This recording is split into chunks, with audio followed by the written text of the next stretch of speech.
اعوذ باللہ من الشیطان الرجیم بسم اللہ الرحمن الرحیم الصلاۃ والسلام علی سید الانبیاء والمرسلین وخاتم النبیین وشافع المذنبین ابی القاسم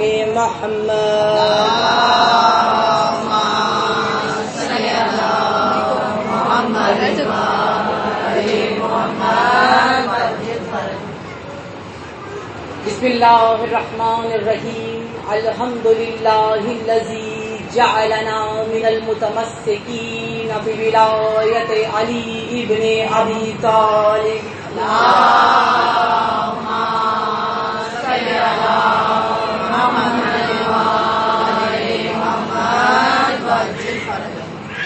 آج اس عشرہ مجالس میں سے دوسری مجلس ہے اور ہمارا عنوان امامت و ولایت ہے. اب تک ہم دعوے دار رہے ہیں ولایت کے، دعوے دار رہے ہیں امامت کے، لیکن حقیقت میں ولایت کیا ہے، حقیقت میں امامت کیا ہے اور کس کو امامت کہتے ہیں، پیروی امام کیسا ہونا چاہیے، امامت پر امام کی پیروی کرنے والا کیسا ہونا چاہیے، ایک شیعہ کیسا ہونا چاہیے، وہ تب تک نہیں پتا چلے گا جب تک کہ امام کی معرفت نہ ہو جائے، جب تک امامت کی معرفت نہ ہو جائے. اور امامت یا ولایت کی معرفت عام انسانی ہم خطباء و ذاکرین اور علماء کی زبان سے نہیں سمجھ میں آتی. اصل جو حقیقت امامت و ولایت ہے وہ خود امام زیادہ بہتر سمجھا سکتے ہیں. رسالت عام انسان نہیں سمجھا سکتا، رسالت یا ائمہ امام سمجھا سکتے ہیں یا خود رسول سمجھا سکتے ہیں. اسی طرح امامت یا وہ خود ہستیاں سمجھا سکتی ہیں یا مولا کائنات خود وہ جو ہستی ہیں نہج البلاغہ میں جگہ جگہ موجود ہے، یا بعد میں آنے والے جتنے امام ہیں وہ بتا سکتے ہیں کہ امامت کیا ہے. اور ہر امام نے اپنے اپنے دور میں امامت و ولایت کو بہت واضح کیا، یہاں تک کہ جس امام کو جس انداز میں موقع ملا، یہاں جو زیارات امام ہادی علیہ السلام نے جو زیارت جامعہ کبیرہ جو تدوین کی ہے، اگر اس کا دوسرا حصہ پڑھا جائے تو اس میں امام نے باقاعدہ بتایا ہے کہ امامت کہتے کس کو ہے، امامت ہے کیا، ولایت ہے کیا، کیا وہ مرکز ہے، کیا وہ نقطہ ہے. کل بیان ہوا تھا آپ کے درمیان میں کہ ولایت دین کا حصار ہے، مکمل دین ولایت کے حصار میں ہے.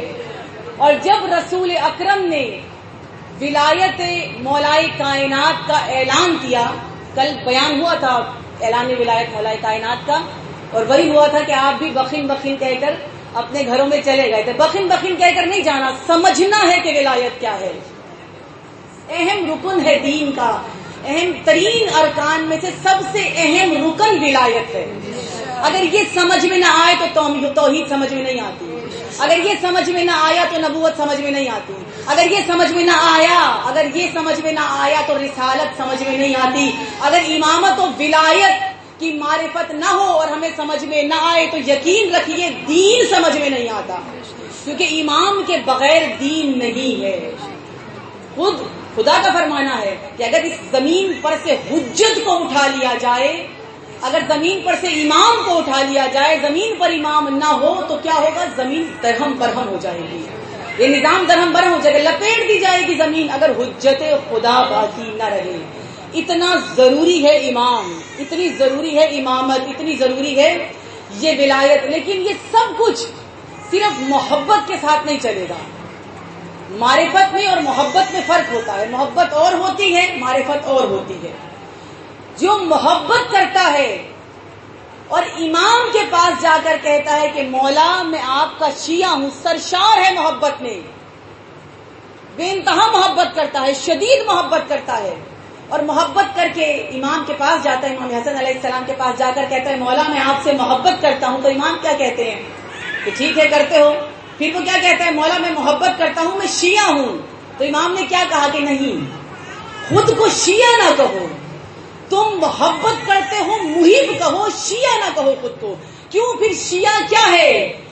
جو محبت کرتا ہے، فقط محبت کرتا ہے، اور محبت میں ہی بخین بخین اور واہ واہ سبحان اللہ کہہ کر چلا جاتا ہے، اور محبت میں ہی ان کے فضائل کو پسند کرتا ہے، محبت میں ہی ان کی زندگی کو پسند کرتا ہے، فقط محبت تک جو رہتا ہے وہ محب ہوتا ہے۔ لیکن جو عمل پر آ جاتا ہے، جو سیرت پر عمل کرنا شروع کر دیتا ہے، جو محبت کے ساتھ عشق میں ڈھل جاتا ہے، جو ان کی سیرت پر پیروکار بن جاتا ہے، پیروی کرنا شروع کر دیتا ہے، جو وہ امام کہتے ہیں وہ ہمارا شیعہ ہے۔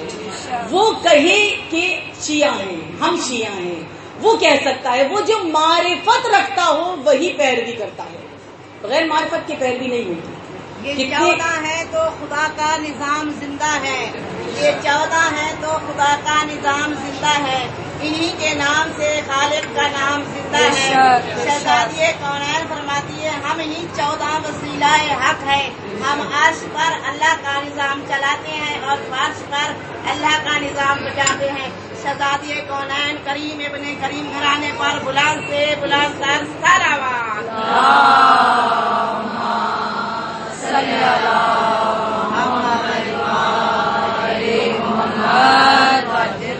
خدا بغیر معرفت کے حمد بھی پسند نہیں کرتا۔ کوئی انسان حمد کرتا ہے لیکن معرفت نہیں رکھتا، خدا کی توصیف تو بیان کر رہا ہے، حمد تو بیان کر رہا ہے، لیکن خدا وہ پسند ہی نہیں کرتا۔ وہ حمد بھی اس کے منہ پہ دے دی مارتی ہے کہ تم اپنے پاس رکھو یہ حمد، یہ جو تعریف تم کر رہے ہو بغیر معرفت کے کر رہے ہو۔ تمہیں کیا پتا؟ تم کہتے ہو اللہ رازق ہے، تمہیں کیا پتا کہ کیسا رازق ہے؟ تم پہلے یہ بتاؤ کیا تمہیں رزق کی معرفت ہے؟ رزق کی معرفت ہو تو پتا چلے وہ رازق کتنا بڑا ہے۔ جاہل کی تعریف، جو جاہل تعریف کرتا ہے، جو علم نہیں رکھتا، خدا اس کی تعریف قبول نہیں کرتا۔ جب ہم نماز پڑھتے ہیں، ہم رکوع اور سجود میں جب خدا کے شکر کو بجا لاتے ہیں، اس کی تسبیح کر رہے ہوتے ہیں، جو معرفت رکھتا ہے خدا اس کی تسبیح کو قبول کرتا ہے۔ لیکن جو بغیر معرفت کے فقط رٹے لگائے ہوئے ہوتا ہے اور رٹ رہا ہوتا ہے، جو کچھ وہ بیان کرتا ہے اس کو پتہ نہیں ہوتا، خدا اس کی اس توصیف کو قبول نہیں کرتا۔ وہ توصیف بغیر معرفت کے جو چیز بھی ہوتی ہے، وہ آپ کی عبادت ہے بغیر معرفت کے، وہ آپ کی مجالس ہے بغیر معرفت کے، وہ آپ کی محبت ہے بغیر معرفت کے، وہ جو اب ہم اپنے آپ کو کہتے ہیں ہم شیعہ ہیں، یہ مومن ہونا، یہ شیعہ ہونا، یہ ہے بغیر معرفت کے، یہ کچھ قبول نہیں کیا جائے گا۔ معرفت کے ساتھ جو کچھ ہے وہ قبولیت ہے۔ خدا جو حلال کو پسند نہیں کرتا، مولا کائنات کا خود فرمانا ہے کہ بے وقوف اور جاہلوں سے دوستی نہ کرو۔ جو امام ان سے دوستی کرنے سے منع کر رہے ہیں، کیا ان کو پسند کریں گے ان کی گفتگو؟ خدا کہہ رہے تمہیں تو یہ تک نہیں پتا کہ رزق کہتے کس کو ہے، تم کیسے سمجھ جاؤ کہ میں رازق کتنا بڑا ہوں؟ آپ اور میں، ہمارے ذہن میں جو رزق ہے وہ کیا ہے؟ یہ روٹی، کھانا، دالیں، چنا، اناج، یہی ہے نا۔ ہمارے تصور میں یہ رزق ہے، اناج، چاول، گوشت جو ہمارے شکم میں جا رہا ہے، یہ سب رزق ہے۔ اور ہم کیا کہتے ہیں؟ ہمیں یہ سب دینے والا اللہ ہے، اس لیے اللہ کیا ہے؟ رازق۔ یہ ہمیں جو سب کچھ عطا کر رہا ہے یہ اللہ عطا کر رہا ہے، اور اللہ اس لیے رازق ہے۔ خدا کہتا ہے تم سمجھے ہی نہیں، یہ تو بہت چھوٹا لیول ہے، یہ تو تم بہت نیچے بیان کر رہے ہو کہ اللہ رازق ہے اس لیے کہ وہ میرے شکم کو بھر رہا ہے۔ تم کیا جانو وہ چنا، وہ گندم، وہ چاول، وہ گوشت، وہ جو تم کھا رہے ہو ان کا بھی رازق خدا ہے۔ یہ جو زمین سے گندم کا دانہ اگتا ہے اس دانے کو بھی رزق خدا عطا کرتا ہے۔ یہ جو مرغی تم چکن کھاتے ہو اس مرغی کا بھی رازق خدا ہے۔ یہ فرشتے جو کچھ کھاتے نہیں، کچھ پیتے نہیں، ان فرشتوں کا بھی رازق خدا ہے۔ وہ جو شہید ہیں لیکن راہ خدا میں جو شہید ہو چکے ہیں، خدا کہہ رہے ہیں وہ رزق پاتے ہیں، ان کا بھی رازق خدا ہے۔ تو جو مر گئے ان کا بھی رازق خدا ہے، جو حیات ہیں ان کا بھی رازق خدا ہے، جو رزق کھا رہے ہو اس شے کا بھی رازق خدا ہے۔ اور خدا کہتا ہے میں تو وہ رازق ہوں جو کہکشانوں کا بھی رازق ہوں، جو سورج کا بھی رازق ہوں، جو چاند کا بھی رازق ہوں، جو آسمان کا بھی رازق ہوں، جو زمین کا بھی رازق ہوں، جو ہر شجر کا بھی رازق ہوں، جو ہر ثمر کا بھی رازق ہوں۔ تم ابھی رزق کو نہیں سمجھے، رازق تک کیسے پہنچ جاؤ گے؟ نعرہ تکبیر،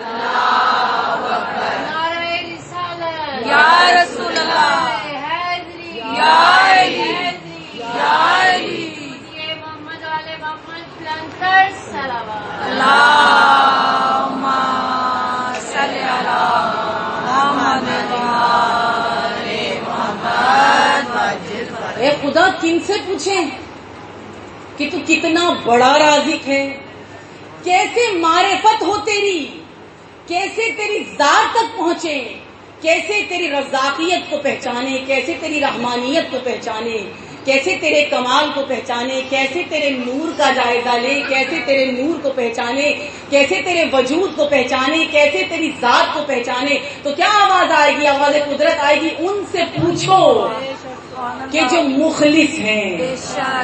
کون مخلص؟ مخلص وہ ہوتے ہیں جن کو خدا پاک کر دیتا ہے، جن کو خدا پاک رکھتا ہے ان کو مخلص کہتے ہیں.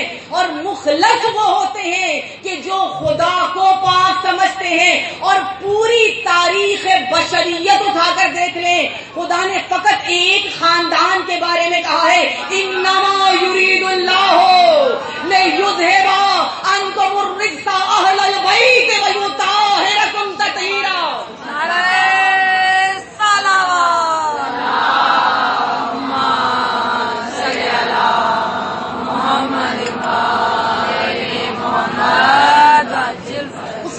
محمد لائے کے صلوات ہیں، بلند سے بلند تر صلوات. اللہم صلی علی محمد محمد. ان سے پوچھو، وہ ایک گھرانہ ہے جو بتائے گا، وہ امامت کا گھرانہ ہے، وہ شجاعت کا گھرانہ ہے، وہ رحمانیت کا گھرانہ ہے، وہ گھرانہ ہے جو بتائے گا وہ رازق ہے. تو کیسا ہے؟ کیوں؟ کیونکہ اس گھرانے میں خدا نے وہ عطا کیے ہیں کہ جو باب علم کہلاتے ہیں، وہ اللہ سے علم لینے والے ہیں، وہ باب علم ہے. جب تک وہاں داخل نہ ہو جاؤ، جب تک اس در پہ نہ جھک جاؤ، جب تک اس دروازے میں داخل نہ ہو جاؤ، تم خدا تک نہیں پہنچ سکتے. علی سے گزر کر نبی تک آنا ہے، اور نبی سے گزر کر خدا تک جانا ہے. یہ وسیلے ہیں، ان وسیلوں کے بغیر تم نہیں پہنچ سکتے. اسی لیے سب سے پہلے امامت کے دروازے پر آنا پڑے گا. امامت سب سے پہلا، ولایت سب سے پہلا دروازہ. اسی لیے جب رسول اکرم نے غدیر خم کے مقام پر مولا کائنات کی جب ولایت کا اور جانشینی کا اعلان کیا، اور کل بیان ہوا، واضح ہوا آپ کے سامنے کہ اہم کتنا تھا یہ اعلان، کہ نبوت ایک طرف، نبوت کے کام ایک طرف، اور ولایت ایک طرف. سب کچھ خدا نے ایک طرف رکھ کر کہا تھا کہ سب سے اہم کام یہ ہے. اور اتنے سال کی محنت کو ایک طرف رکھ کر فقط ایک اعلان کے بعد کہا آج دین تکمیل ہو گیا. یہ دین کیا پہلے کامل نہیں تھا؟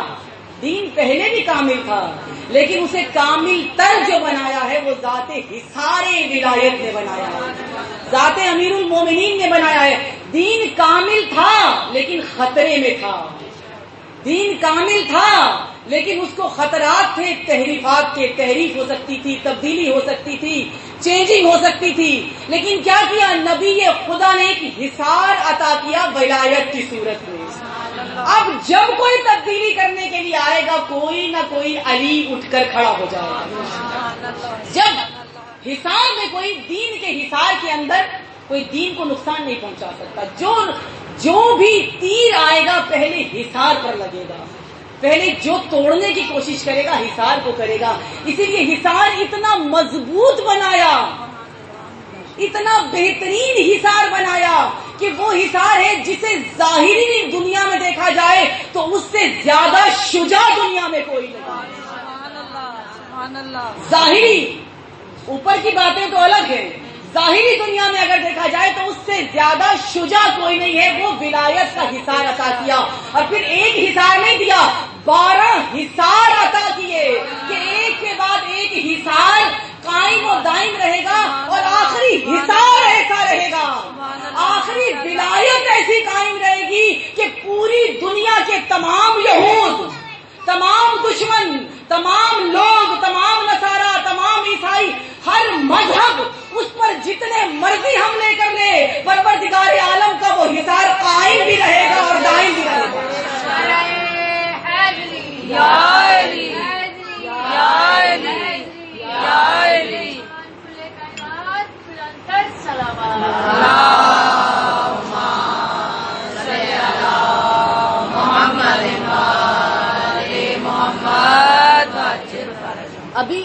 لوگ خوش ہو رہے ہیں فضائل سن کر کے، ایمان تازہ ہو رہا ہے، لیکن یاد رکھیے یہ عام بات نہیں ہے جو کی جا رہی ہے نا کہ آپ فقط خوش ہوں اور خوش ہو کے یہاں سے چلے جائیں اور گھر جا کر یہ کہیں کہ جی بڑے فضائل پڑے، بہت لطف آیا، بڑا مزہ آ گیا۔ یہ مزے کی بات نہیں ہے، یہ کوئی لطف کی بات نہیں ہے، یہ سمجھنے کی بات ہے، یہ معرفت کی بات ہے۔ اور معرفت اس لیے جوش میں بتائی جا رہی ہے کہ ہمارے اذہان عام اگر یہی گفتگو عام زبان میں کی جائے تو قبول نہیں کرتے، یہی گفتگو اگر خون کو گرم کر کے کی جائے تو جلدی قبول کر لیتے ہیں۔ جب تک گرمی نہ ہو، جب تک ہنڈیاں نہیں پکتی، جب تک اس کو چولہے پر نہ رکھا جائے، دھوپ پہ رکھ دیں وہ نہیں پکتی۔ آپ اسے چولہے، کتنی گرمی پڑی ہے ابھی کچھ چند دن پہلے، کتنی شدید گرمی تھی، آپ دھوپ کتنی تیز تھی، آپ جتنا مرضی وہاں پر اپنا سالن رکھ دیں، وہ دال رکھ دیں، کچھ بھی رکھ دیں، پکے گا نہیں جب تک چولہے پہ نہیں رکھیں گے۔ خراب ہو سکتا ہے باہر، لیکن تو وہی عالم ہے ہمارا کہ ہمارے نفوس ایسے ہو چکے ہیں، ہمارے وجود ایسے ہو چکے ہیں، جب تک کہ ہمیں ہیٹ نہ ملے، وہی رسول اکرم کا فرمانا کہ شہادت حسین، خون حسین، لہو حسین کیا ہے؟ یہ دلوں کی حرارت ہے، یہ گرمی ضروری ہوتی ہے۔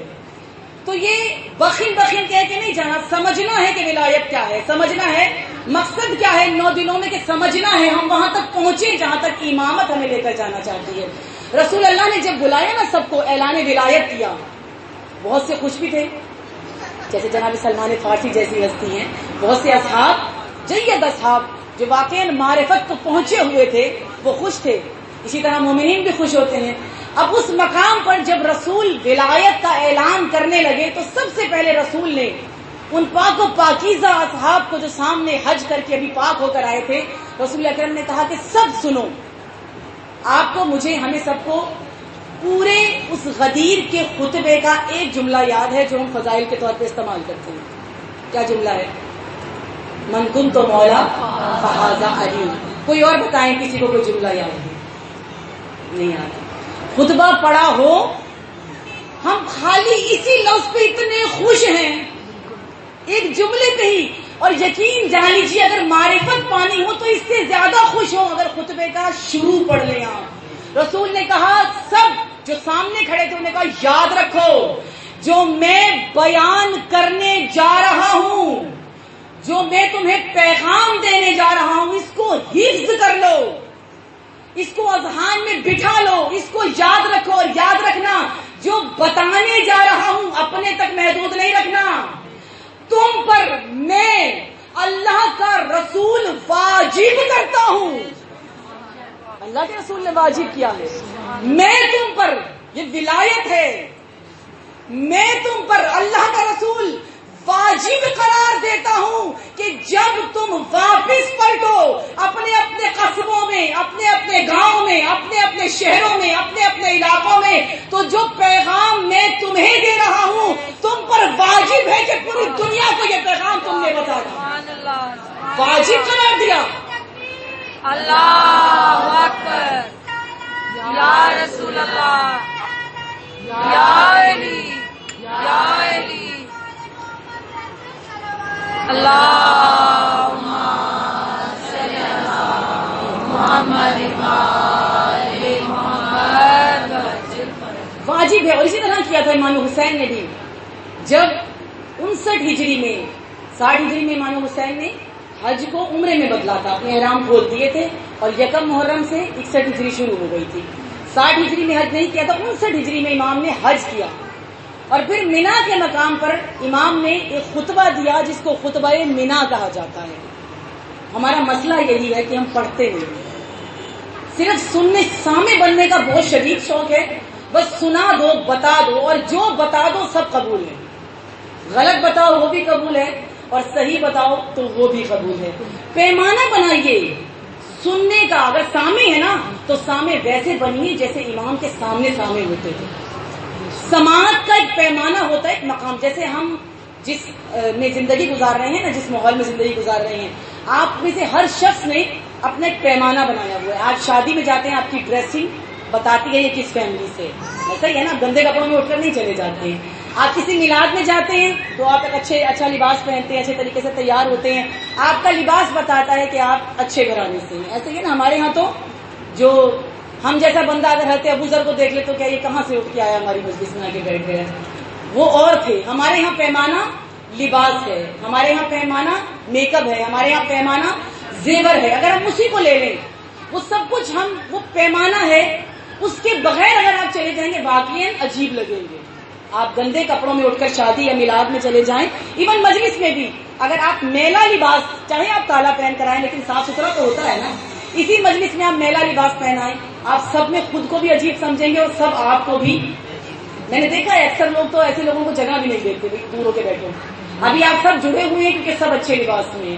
جیسے ہی کوئی ایسے لباس والا کے بیٹھے گا آپ کو کرونا یاد آ جائے گا. لباس پیمانہ ہے, یہ حقیقت ہے.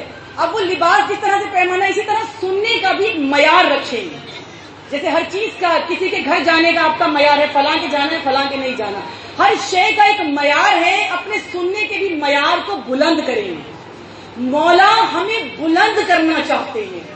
ہم کہتے ہیں ہمیں سمجھ نہیں آتی مولا علی کی بات, ہمیں سمجھ نہیں آتی آئمہ کی بات, ہمیں اہل بیت کی بات سمجھ نہیں آتی. مولا پیمانہ ذہنوں کا بلند کرنا چاہتے ہیں, ہم اتنا ہی نیچے جائیں اور آسان کرو اور آسان کرو. مولا کہتے ہیں پیمانہ اپنا بلند کرو, اپنی سماعت کو بلند کرو. جبھی تو مولا علی ہر کسی کو نہیں بتاتے تھے ساری باتیں. کچھ خاص تھے کمیل جیسے, کچھ خاص تھے مالک اشتر جیسے, کچھ خاص تھے عمار یاسر جیسے جن کی شہادت کے بعد کہا تھا آئینہ آئینہ عمار, کہاں ہے میرا عمار. کچھ خاص تھے جن کے ضرب ایسے تھے, کیونکہ پیمانہ تھا سننے کا, ایک معیار تھا جس کو مولا علی بتاتے تھے, معیار دیکھ کر بیان کیا کرتے تھے. تو اپنے سننے کے اپنے معیار کو بلند کیجیے اور دیکھیے کہ کیا کون کیا کہہ رہا ہے, اور بیان کرنے کا اس سننے کو بلند کیسے کرنا ہے. آپ نے جب کوئی بیان کر رہا ہو اس کو تطبیق کریں, اسے ملائیں, اسے جوڑیں. کس سے؟ امام کے فرمان سے, امام کے خطبے سے. کوئی کربلا بیان کریں اور آپ کو لگ رہا ہو کہ مقصد بدل رہا ہے, فوراً خطبہ امام اٹھائیں. کوئی منا بیان کر رہا ہے, فوراً خطبہ امام اٹھائیں. کوئی مولا علی کے بارے میں کچھ بیان کر رہا ہے, فوراً نہج البلاغہ اٹھائیں. کوئی مولا کے فرمان اپنی طرف سے بیان کر رہا ہے, فوراً قرآن اٹھائیں. یہ ملتا ہے. امام تو پیمانے خود بتا گئے. اگر کوئی ہماری کسی حدیث کو بیان کرے, تمہارے سامنے ہماری کسی حدیث کو ہمارا نام لے کر اگر بیان کرے تو کیا کرو, اس کو قرآن پہ پرکھو, اسے قرآن سے دیکھو. اگر وہ قرآن سے نہیں ملتا تو اس کو دیوار پہ دے مارو. پیمانہ بتا دیا, ایک معیار بنایا. ہمیں ویسا معیار بنانا ہے. امام حسین نے بھی جب خطبہ منا دیا تو سارے جم غفیر کو اکٹھا نہیں کیا. منا کے مقام پر ایک غدیر ہے اور ایک یہ منا ہے, یہ دونوں بہت اہم خطبے ہیں. وہ رسول اللہ کا خطبہ غدیر کا, یہ امام حسین علیہ السلام کا خطبہ. امام نے منا کے مقام پر بہت بڑا خیمہ لگوایا اور خواص کو بلوایا. جو بڑے بڑے سردار, جو بڑے بڑے مشہور لوگ تھے, ان سب کو بلایا اور بلا کر کیا کہا, امام نے سب کو منا کے مقام پر جمع کر کے کہا کہ دیکھو جو پیغام میں تمہیں دے رہا ہوں, جو میسج میں تمہیں دے رہا ہوں, تم اس کے پیغام بر ہو. تم نے اس پیغام کو آگے جا کے پہنچانا ہے, تم پہ واجب ہے وہی رسول اللہ کے جملے کہ جو میں تمہیں بتا رہا ہوں تم نے, اور اس کو سننا نہیں ہے. اب وہ تو حاجی تھے, کاغذ قلم کچھ پاس نہیں تھا, اس لیے رسول نے کہا تھا کہ حفظ کر لو. لیکن یہاں امام حسین نے, وہ جو حاجی وہاں پر موجود تھے, جو شہر میں تھے, راستے میں نہیں تھے بلکہ اس جگہ پر مکہ میں موجود تھے, ان سے کہا کہ جو میں کہہ رہا ہوں تحریر کرو, لکھو اس کو, اور تحریر کر کے جہاں جہاں جاؤ یاد رکھنا. یہ میں بتا رہی ہوں کہ پیمانہ امام بتا رہے ہیں کہ جہاں جہاں جاؤ اپنے علاقے کے لوگوں کو بلانا, یاد رکھنا ہر کسی کو ہمارا پیغام نہ دینا. جو ظرف رکھتا ہو, جس کو پرکھو کہ وہ سمجھ سکتا ہو, اس کو ہمارا پیغام دے دینا. یہی رسول اللہ نے کہا کہ یاد رکھو جہاں جہاں جاؤ, جس مقام پر جاؤ, جس علاقے میں واپس پلٹو تو اس غدیر کے خطبے کے تم پیغام بر ہو, تم نے پیغام دینا ہے. اب جس میں جتنا ظرف تھا اس نے اس خطبے کو ویسا لیا, ظرفیت کے حساب سے. لیے بلند سلام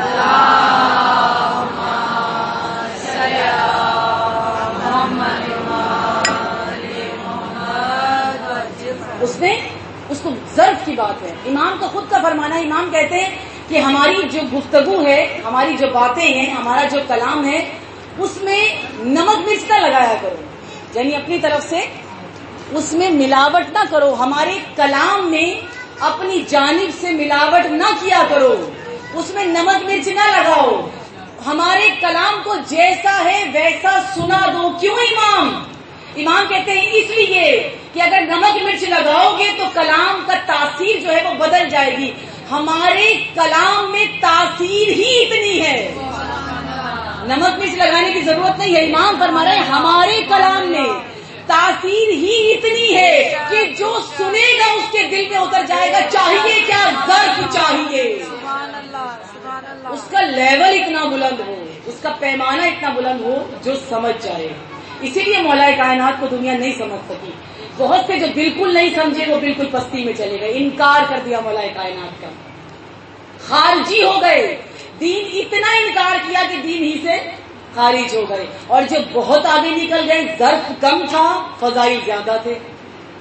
ہوتا ہے نا ایسا کبھی کبھی، ظرفیت بہت کم ہوتی ہے، کٹوری بہت چھوٹی ہوتی ہے، سالن بہت زیادہ ہو جاتا ہے. شادیوں میں اکثر پلیٹیں ایسی ہوتی ہیں نا، پلیٹ بیچاری ایک مخصوص مقدار کی ہوتی ہے اور اس میں سامان ذرا حد سے زیادہ ہو جاتا ہے. پھر کیا ہوتا ہے؟ وہ لبریز ہو جاتا ہے، لبریز ہو کر شکم بھر جاتا ہے، پلیٹ ویسی ہی رہتی ہے. اور آخر میں جب وہ زیادہ لبریز ہو جاتی ہے تو نکلنا، شکم کا بھی یہی حال ہے کہ جب اس میں زیادہ چلا جائے پھر اب وہ کہتا ہے اب نکلنا ہے، اب وہ باہر آنا چاہتا ہے.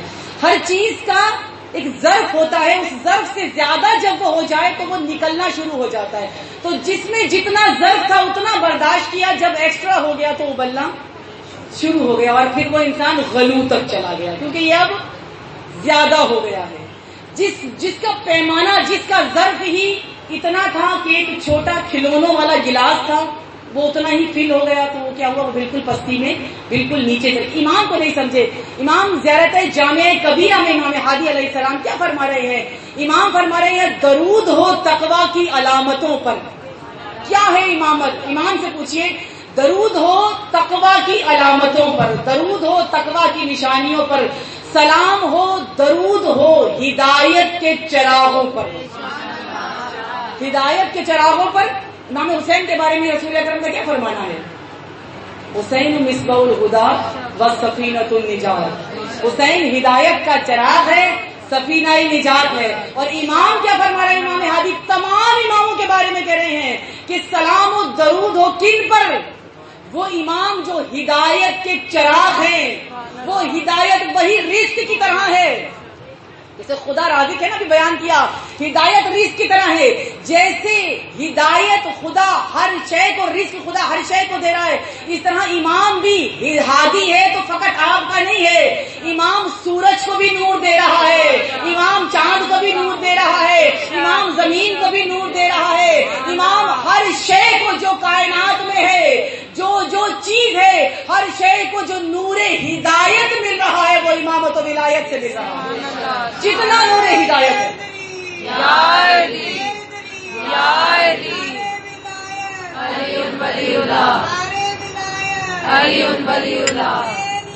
زندہ باد، زندہ باد، مرد آباد، بے شمار، بے شمار. فضیلت کے لیے بابا سے بلند صلوات.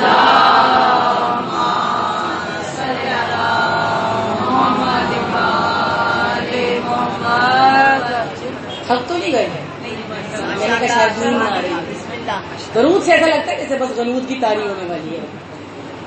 امام محمد والے محمد بلند تر صلوات.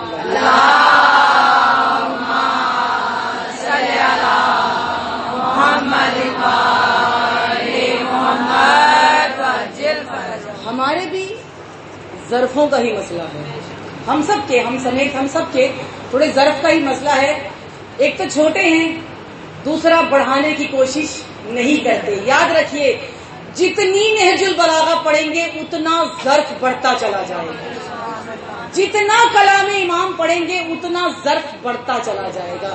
جتنا ظرف بڑھتا چلا جائے گا اتنا ہی توحید خدا پر یقین ہوتا چلا جائے گا، اور توحید خدا پر جتنا یقین ہوتا چلا جائے امامت کی معرفت اتنی ہی بلند ہوتی چلی جائے۔ یہ معرفت کا بلند ہونا بہت ضروری ہے، اس کے بغیر کوئی بھی عبادت قبول نہیں ہو سکتی جب تک کہ آپ اس معرفت تک، اس بلندی تک نہیں پہنچ سکتے۔ مسئلہ یہ ہے کہ ہمیں کیونکہ نہ پہنچایا گیا نہ پہنچانے دیا گیا، یہ معذرت کے ساتھ میں کہوں گی، ہم اہل منبر کی غلطی، ہم نے وہ کلام امام نہیں پہنچایا جو پہنچانا چاہیے تھا، جو حق تھا۔ ظرف تبھی بلند ہوتے نا جب ہم پہنچاتے، ہم چپ ہوتے، ہمارا کلام بند ہوتا تو امام کا کلام شروع ہوتا۔ ہم ہی بند نہیں ہوئے، ہم ہی کلام پڑھتے رہے، ہم بھی بات پہ بات کرتے رہے، ہم ہی گفتگو پہ گفتگو، ہم اپنی جتنی ہماری ظرفیت تھی ہم وہ فضائل سناتے رہے۔ امام اس سے کہیں زیادہ بلند ظرفیت کے فضائل بتا رہے تھے۔ بیان ہوا اس دن شب کی مجلس میں کہ جو شخص مولا کے فضائل بیان کر رہا تھا، مولا نے اس کو کیا کہا تھا کہ جو کچھ تمہاری زبان پر ہے میں وہ نہیں ہوں، لیکن جو تمہارے دل میں ہے میں اس سے کہیں زیادہ بلند ہوں، اس سے کہیں زیادہ بلند۔ ظرف بلند تب ہوگا جب امام کو بولنے کا موقع دیا جائے، اس کے کلام کو سننے کا موقع دیا جائے، اس ہستی کو موقع دیا جائے۔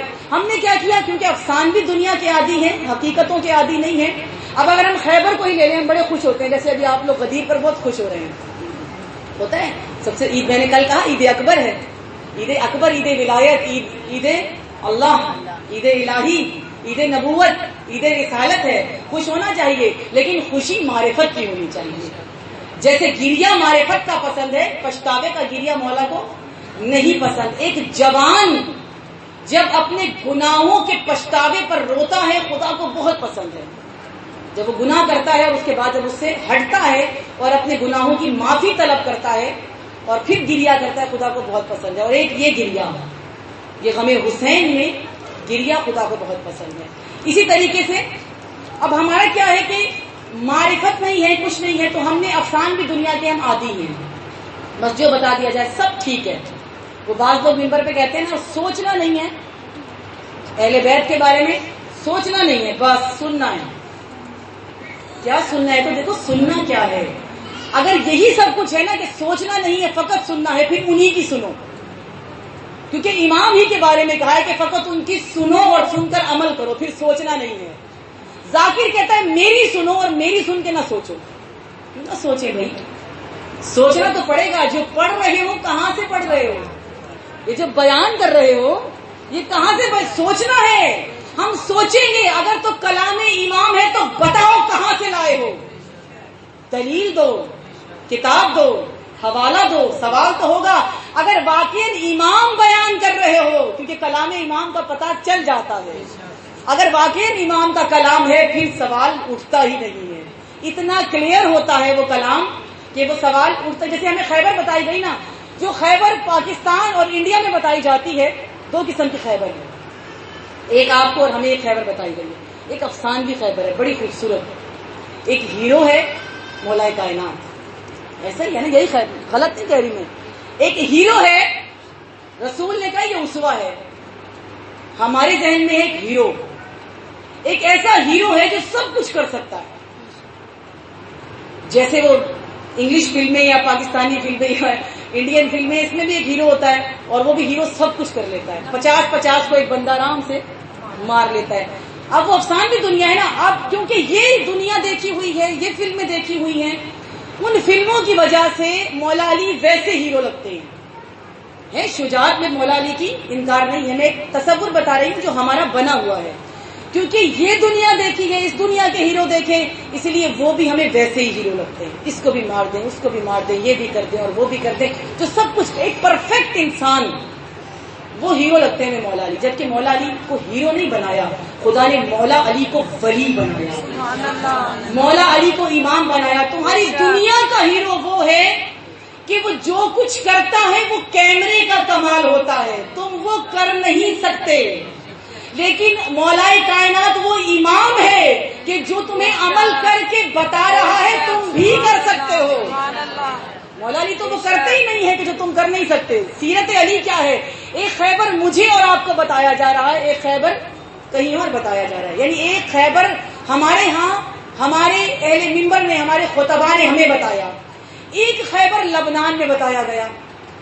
دونوں خیبر ہیں اور دونوں شجاعت مولا کائنات ہے. اب ذرا ایک تصور کیجئے گا جو خیبر ہمیں بتایا گیا وہ کیسا ہے, ایک افسانہ ہے, ایک ہیرو ہے. ایک ہیرو میدان میں آیا ہے, رسول اکرم نے مولا کائنات کو بلایا اور مولا کائنات کو 40ویں دن 39 دن تک باقیوں کو کہا کہ یہ نہ ہو کہ باقی یہ کہیں کہ ہمیں موقع ہی نہیں دیا تھا, ورنہ یہ تو بڑا آسان تھا, ہمیں موقع نہیں دیا گیا, یہ آسان تھا. نہیں, 39 دن تک باقی سب کو موقع دیا. 40ویں دن سب نے خیبر سنی ہوئی ہے, خیبر سنانا مقصود نہیں ہے. 40ویں دن بلکہ حفظ ہے, خیبر تو حفظ ہے. اور لطف کی بات یہ ہے کہ زیادہ تر لوگ زیادہ تر پیسہ لیتے ہی خیبر کا. جو خیبر بیان کرتے ہیں, جتنا بہترین خیبر بیان ہوگا اتنا زیادہ ریٹ ہوگا اس کا, اتنا ہی زیادہ وہ پیسہ لیں گے. اب تو ذاکرین جو ہے وہ 15 لاکھ سے 35 لاکھ پہ آ گئے, کرونا کی وجہ سے ریٹ بڑھ گیا ان کا, جو بیچ رہے ہیں منبر. اب وہ ہمارے یہاں بیان ہو رہا ہے, خیبر وہی ہے, چینجنگ نہیں ہوئی, تبدیلی نہیں ہوئی. اب وہ ہمارے ہاں جو ہے وہ ایک افسانہ بن گیا. رسول اللہ نے مولا کائنات کو بلایا, مولا کائنات آئی, مولا کائنات نے آ کر در خیبر کو اکھاڑا, در خیبر کو اکھاڑ کر خیبر کو فتح کیا, یہودیوں کو نیست و نابود کیا, یہودیوں کا قلعہ کو ختم کیا, مولا کائنات نے فتح پائی. یہ سب خیبر ہے. ایک آپ کے ہاں بتایا گیا, ایک لبنان میں بتایا گیا. جو آپ کے اور میرے ہاں بتایا گیا وہ ایک افسانہ تھا, وہ ایک خیال تھا, ہمارے ذہن میں ایک ہیرو تھا جو علی کے علاوہ کوئی کر ہی نہیں سکتا. لیکن جب لبنان میں بتایا گیا تو انہوں نے کہا کہ علی یہ کہنا چاہتے ہیں خیبر میں کہ تم خیبر کو سنو, جیسے میں نے اکھاڑا ہے تم بھی اکھاڑ سکتے ہو. کیوں؟ کیونکہ میں حیدر ہوں, تم حیدری ہو. میں حیدر ہوں, تم حیدری ہو. میں امام ہوں, تم امامی ہو. میں ولی ہوں, تم ولی کے پیروکار ہو. میں تمہارا معشوق ہوں, تم میرے عاشق ہو.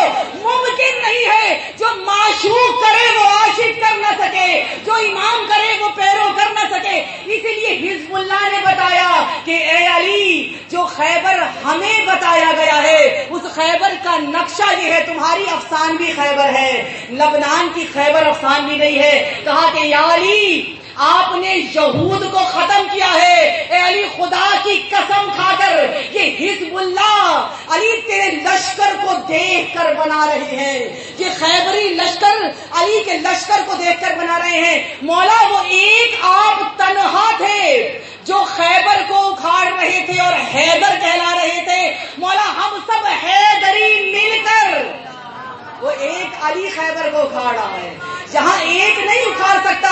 اسی لیے کہا کہ ہم یہود کے قلعے کو سب کے سب حیدری بن کر تو اکھاڑ سکتے ہیں نا, حیدری قلعے. یا علی, یا علی, یا علی.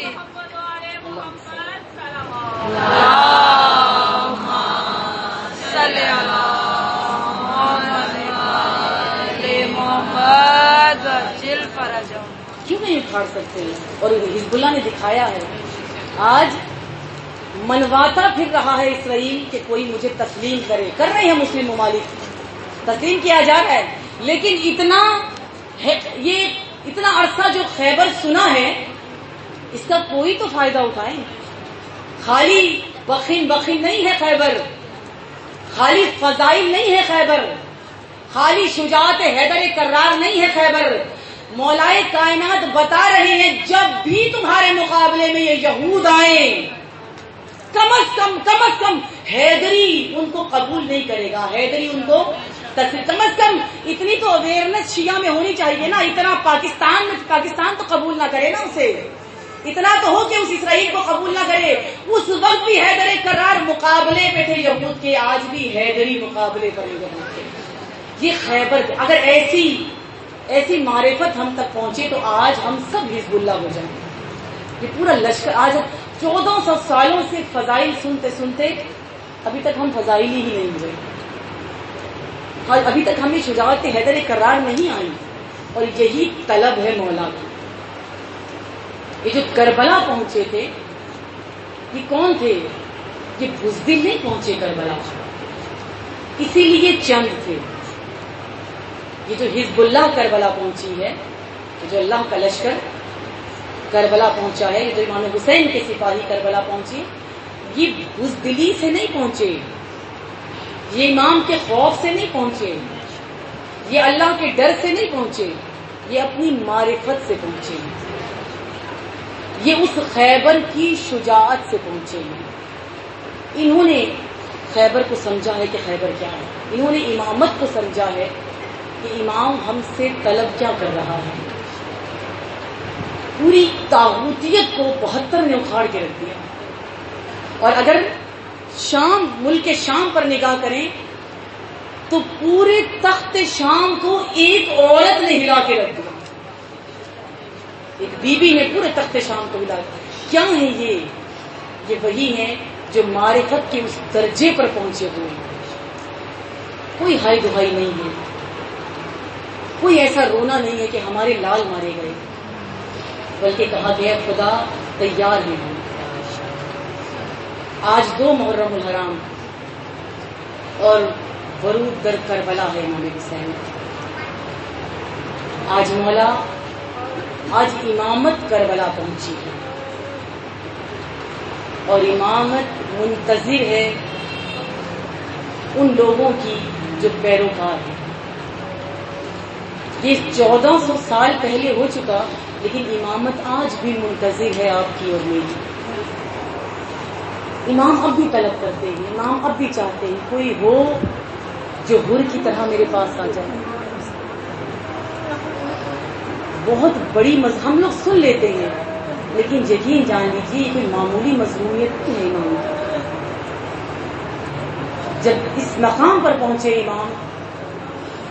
امام نے وہاں کے لوگوں کو بتایا، جب امام کی سواری نے چلنے سے انکار کر دیا تو امام نے لوگوں کو بلایا،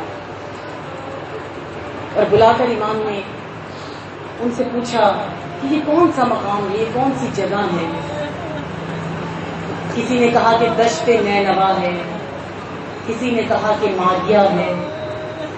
ایک بہت بزرگ آگے بڑھا اور اس نے کہا کہ یہ کرب و بلا ہے۔ جیسے ہی یہ سنا، امام نے وہیں پر سواریوں کو روک دیا۔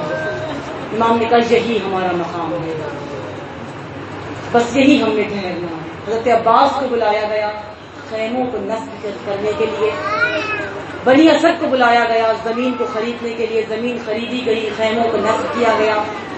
اب ایک عجیب وصیت کی مولا حسین نے، جو وصیت ہے 1400 سال پہلوں کی، لیکن آپ کے اور میرے لیے وصیت کر کے گئے حسین۔ ایک وہ امام ہے جس کو اپنے زائرین کا کتنا خیال ہے۔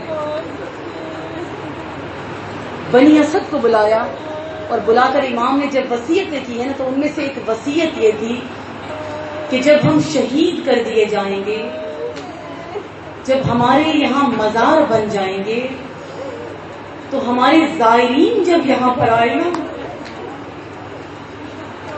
زائر اپنی عزت کو پہچانے، زائر اپنے مقام کو پہچانے، کس کی زیارت کو جا رہے ہو؟ جو شہادت سے پہلے بتا رہا ہے کہ جب میرا زائر آئے نا تو میرے زائر کو 3 دن مہمان ضرور رکھنا۔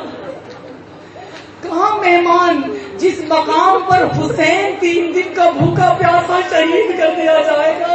امام کہہ رہے بنی اسد میرے زائر کو 3 دن مہمان رکھنا، دیکھو وہ بھوکا نہ رہے، وہ پیاسا نہ رہے۔ ارے جس مقام پر علی اکبر بھوکا و پیاسا شہید ہو گیا، جس مقام پر علی اکبر کے گلے پر تیر لگا بھوک اور پیاس کے عالم میں، جس مقام پر علی اکبر بھوک و پیاس کی وجہ سے اپنے خشک لبوں پر زبان پھیر رہا تھا، جس مقام پر حسین علی اکبر کے کلیجے سے برچی کو نکال رہے تھے، جس مقام پہ زہرا کا جگر گوشہ زمین پر تڑپ رہا تھا، جس مقام پر کربلا وہ مقام ہے جس مقام پر حسین کی لاش پر گھوڑوں کو دوڑایا گیا تھا، جہاں حسین زین سے زمین پر تیروں پر معلق ہو کر آ رہے تھے۔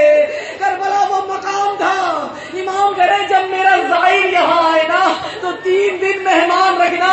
مولا اس مقام پر مہمان نوازی کروا رہے ہیں، اس مقام پر مہمان نوازی شادی کرا رہے ہیں جہاں خود بھوکے اور پیاسے ہیں، جہاں پر بہنوں کے پردے چھین لیے گئے ہیں، جہاں سکینہ کے چہرے پر تماشے لگنے والے ہیں، اس مقام پر اپنے زائرین کو عزت دے رہے ہیں جس مقام پر حسین نے علی اکبر کے کلیجے سے برچھی کو نکالا ہے، اس مقام پر زائرین کو بلایا جا رہا ہے، جس مقام پر بہن نے تلائے زینبیہ پہ کھڑے ہو کر اپنے بھائی کے گلے کو کٹتے ہوئے دیکھا۔ میرے ظاہر کا خیال رکھنا، میرے ظاہر کو 3 دن کا مہمان ضرور ٹھہرانا۔ اور پھر کہا اے بنی اسد، یہ ہے مظلومیت حسین، سب سے بڑی مظلومیت کربلا کی مولا حسین کی۔ مولا حسین کہتے ہیں بنی اسد، اگر تمہیں یزید کے لشکر کا خوف نہ ہونا تو جب یہ لشکر چلا جائے تو ہماری برہنہ لاشوں کو، ہماری پامال لاشوں کو دفن کر دینا۔ عزاداروں، جب امام کو لگا نا کہ شاید بنی اسد ڈر جائے تو ایک مرتبہ امام نے بنی اسد سے کہا کہ اچھا تم چلے جاؤ، اپنی خواتین کو میرے پاس بھیج دو۔ عزاداروں، بنی اسد کی خواتین آئی، امام کے قریب آ کر بیٹھی۔ امام نے بنی اسد کی خواتین سے کہا اے خواتین، اے بنی اسد کی عورتوں، کیا تم مجھے جانتی ہو؟ کیا تم میری ماں کو جانتی ہو؟ خواتین نے کہا کیوں نہیں امام، ہم جانتے ہیں آپ فاطمہ کے پردت ہیں، آپ بنت پیغمبر کے بیٹے ہیں، آپ نواسۂ رسول ہیں۔ مولا حسین نے کہا اچھا میں تم سے ایک وصیت کرنا چاہتا ہوں، اگر تمہارے مرد لشکر یزید کے خوف کی وجہ سے ہمیں دفن نہ کر سکے تو ایک کام کرنا ہے مظلومیت حسین۔ امام کہتے ہیں کام کر دینا، تم پانی بھرنے کے بہانے آنا اور پانی بھرتے بھرتے ہماری بے سر لاشوں پر خاکے کربلا کو ڈال دینا، ہماری لاشوں کو اس خاک کے نیچے دبا دینا۔ اور پھر جب خیال آیا نا کہ خدا جانے یہ کر سکے یا نہ کر سکے، امام نے کہا اے خواتین آپ چلی جائیں، اے بیویوں آپ چلی جائیں، اپنے بچوں کو ہمارے پاس میں۔ مولا حسین نے بنی اسد کے بچوں کو بلایا اور بلا کے چاروں طرف بنی اسد کے بچے ہیں، درمیان میں فاطمہ کا بیٹا بیٹھ گیا۔ مولا حسین درمیان میں بیٹھے اور کہا کہ بچوں جانتے ہو کہ میں کون ہوں؟ میں ابن محمد ہوں، میں رسول اللہ کا بیٹا ہوں، میں ابن علی ہوں، میں فاطمہ زہرا کا بیٹا ہوں۔ مجھے دیکھ لو، مجھے جان لو، مجھے پہچان لو۔